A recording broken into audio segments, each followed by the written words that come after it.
Now, another edition of Romero on the Right.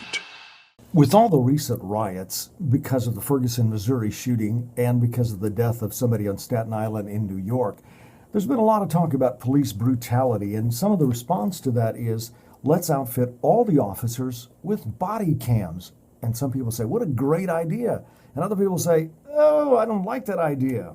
The Obama administration thinks body cameras would prevent a lot of this. So what they're doing is dedicating $263 million to increasing their use by law enforcement officers. Can you imagine that? White House plan intended to outfit 50,000 officers with body cams?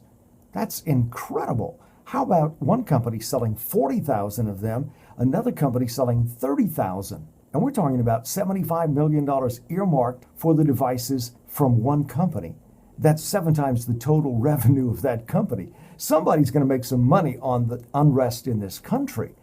And I'm not sure if body cameras will solve the problem, but it might be a good idea to have some body cams on the police for their own protection.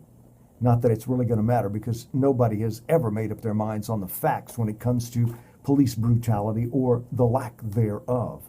It doesn't matter who does what if a policeman is involved.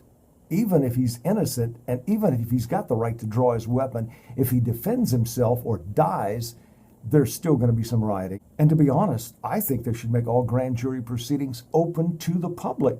And I would go even further and say, if there's a grand jury that's convened and there's 6 people on the grand jury, if it's a non-Caucasian, we should have non-Caucasians on the grand jury.